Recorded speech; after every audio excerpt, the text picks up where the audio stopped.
আমি আপনাদেরকে যেগুলো বলবো সেটা একটা ইতিহাস। এই ইতিহাস বোধহয় অনেকেরই জানা নাই, এদেশে জানা নাই। ভিতরের ঘটনা অনেক কিছু আমি জানি, যেটা আমি প্রত্যক্ষ সাক্ষী। বিডিআরের ঘটনা হলো, আমি শর্টকাট করতেছি। ঘটনা হলো 25 তারিখে 12:30টার দিকে ইন্ডিয়ান টিভি থেকে এনডিটিভি থেকে বলা হলো জেনারেল শাকিল মারা গেছে। এই খবরটা আমরা জানলাম।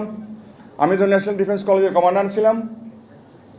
আমার আন্ডারে ব্রিগেডিয়ার মাইনুল, উনি আমার সাথে আমার আন্ডারে চাকরি করতেছিলেন। উনি আমাকে সেদিন জানালেন, স্যার আমি বিডিআরে চলে যাচ্ছি ডিজি হয়ে। পরে জানিয়েছেন উনি চলে গেছেন অলরেডি পরের দিন, আমাকে না জানিয়েই। আমি তার বস ছিলাম। যাই হোক, ওখানে গিয়ে উনি ডিজির দায়িত্ব গ্রহণ করলেন। তবে আমি একটু আকারে কিন্তু বুঝতে পারতেছিলাম কিছু একটা হচ্ছে আর কি, আগেই বুঝতে পেরেছিলাম। যাই হোক, আমি কমান্ডে ছিলাম না, বিকজ সেনাপ্রধান আমাদের আর্মিতে যে সিস্টেম হলো সেটা তার জিওসি এবং ব্রিগেড কমান্ডার বা ইউনিট কমান্ডাররা থাকে। যেহেতু আমি ন্যাশনাল ডিফেন্স কলেজ ছিলাম, কমান্ডের বাইরে ছিলাম, পরের দিন আমি জেনারেল মোইনকে ফোন করলাম দুপুরের দিকে, বলেছে খবর কি। আমি তখন দ্বিতীয় সেনাবাহিনীতে বলতে গেলে জেনারেল মোইনের পরে আমার দ্বিতীয় স্থান, আমি লেফটেন্যান্ট জেনারেল ছিলাম সে সময়। আমি পরবর্তী অফিসে ছিলাম। তাই আমার একটা দায়িত্ব বর্তায় গেল। এই দুর্দিনে আমাকে ওনাকে সাহায্য করা বা এই দেশকে সাহায্য করা বা বিডিআরকে সাহায্য করা বা বাংলাদেশ সেনাবাহিনীকে সাহায্য করা বা বাংলাদেশ জাতিকে সাহায্য করা। তো উনি বললেন যে হ্যাঁ এই তো অবস্থা চলতেছে। আমাকে উনি জিজ্ঞেস করলেন যে তুমি কি জানো শাকিল বেঁচে আছে কি না। ভেরি ফানি, আমি কেমন করে জানবো, জানলে আপনি জানবেন। কিন্তু এটা কিন্তু আগের দিন ইন্ডিয়ান টিভিতে অলরেডি বলে দেওয়া হয়েছে যে শাকিল মারা গেছে।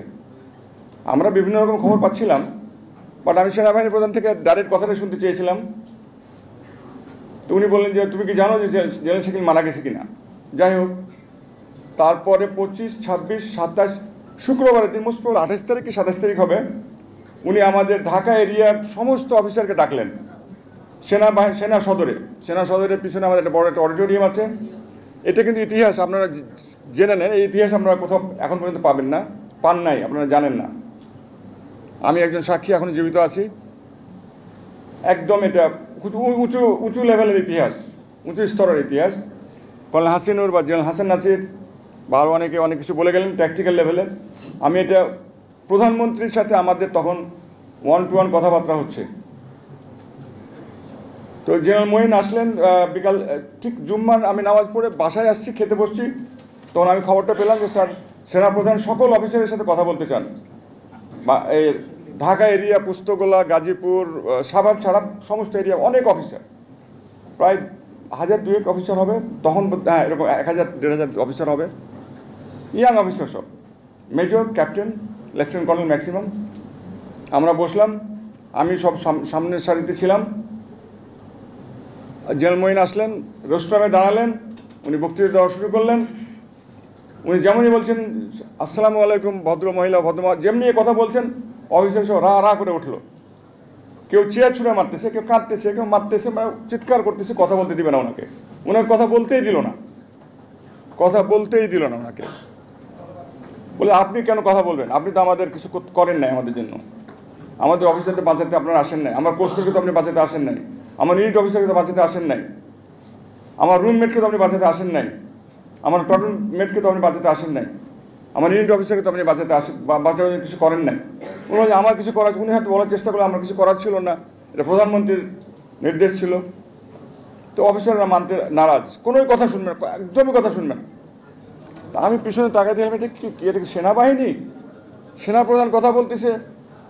আমি একটু বিস্মিত হয়ে গেলাম, কর্তব্য বিমূঢ় হয়ে গেলাম, এটা কি হচ্ছে।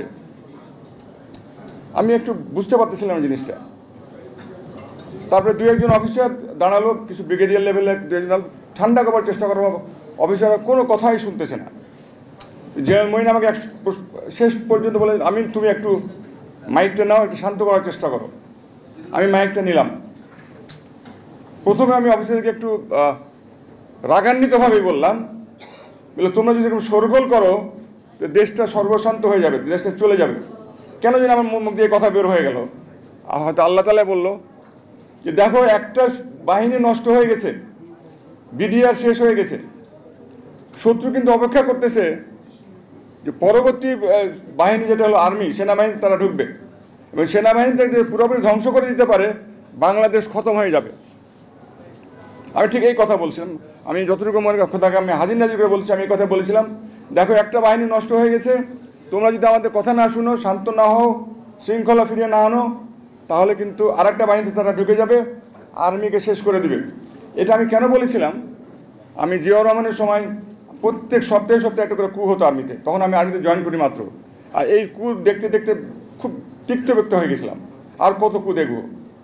জিয়াউর রহমান যখন চিটাগাংয়ে মারা যান, তখন আমি চিটাগাংয়েই ছিলাম। এই রক্তক্ষরণ অনেক দেখেছি আর্মিতে, অনেক হত্যা দেখেছি, অনেক কু দেখেছি, অনেক হত্যাকাণ্ড দেখেছি, অনেক ষড়যন্ত্র দেখেছি। ইয়াং অফিসার পার্টিকুলার আমাদের করতে হতো, সামনে দাঁড়াতে অনেক ভুল, হয়তো বা যে কোনো সময় যে কোনো অঘটন ঘটে যেতে পারতো, বাট আল্লাহ আমাকে এখন বাঁচিয়ে রাখছেন, আলহামদুলিল্লাহ। তো এই কথা বলার পর কেন জানি অফিসাররা একটু ঠান্ডা হলো, কিছুটা ঠান্ডা হলো, ঠিক আছে, আসলেই তো তাই। অফিসাররা আমাকে জেনারেল মঈন পরে বললেন, ওনার কাছে তখন গোয়েন্দা তথ্য ছিল যে প্রত্যেকটা অফিসার একটা সন্ধ্যার মধ্যে ম্যাগাজিনে গিয়ে একটা করে এসএমজি উঠাবে, 6টা করে ম্যাগাজিন নেবে এবং সারা দেশে তারা ছড়িয়ে পড়বে, শত্রুকে তারা খুঁজে বের করবে, কারা এই কাজ করলে তাদের খুঁজে বের করবে। তো আমি জেনারেল মঈন আমার সাথে পরে শেয়ার করলেন, ওনার অফিসে আসার পরে আমি না, এটা আমরা হতে দিতে পারি না, এটা হলে হবে কি, অফিসাররা একদিকে চলে যাবে, সৈনিকেরা একদিকে চলে যাবে, দেশের সেনাবাহিনী দেশের সাধারণ মানুষ আরেক দিকে চলে যাবে, দেশের ছিন্ন ভিন্ন হয়ে যাবে। জেনারেল মঈন আমাকে এটাও বললেন যে জোরহাটে একটা ইন্ডিয়ান প্যারা ব্রিগেড অপেক্ষা করতেছে, যে কোনো সময় তারা ঢাকাতে আসতে পারে এবং আমাদের বর্তমান প্রধানমন্ত্রীকে হয়তো বা ওনারা উঠায় নিয়ে যাবেন। আমরা না এটাও আমরা হয়তো দেবো না। এখন ইদানিং একটা সোয়াসের ইন্ডিয়ান একজন প্রফেসর তার বইতে এটা লিখেছেন যে জোরহাটে একটা প্যারা ব্রিগেড রেডি ছিল এবং তারা একটা কোর মানে 3টা ডিভিশনের একটা ব্রিগেড, একটা আর্মি কমান্ড, সেটা কুমিল্লার মুখে তারা ঢোকাবে প্ল্যান করেছিল। এত বড় বিপদের মধ্যে আমরা ছিলাম, বিরাট বড় বিপদ।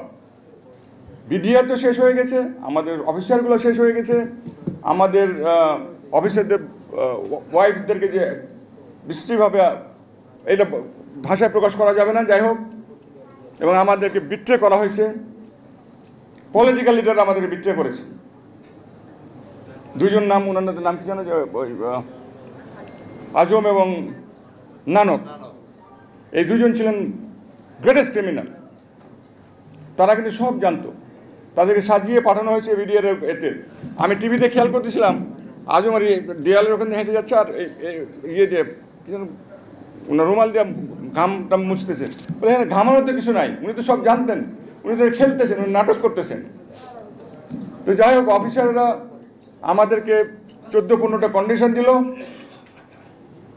সেনাপ্রধানকে বলল যে আপনি প্রধানমন্ত্রীকে নিয়ে আসেন, প্রধানমন্ত্রী আমাদের সাথে কথা বলবে, ওনার সাথে কথা না বললে আমরা কোনো কথা শুনবো না, এবং আপনি একাই যাবেন না, আপনার সঙ্গে 3-4 জন জেনারেলকে সঙ্গে করে নিয়ে যান। দাবি ছিল অনেকগুলো, প্রত্যেকটা ফ্যামিলিকে 1 কোটি করে টাকা দেওয়া হবে, একটা করে প্লট দেওয়া হবে,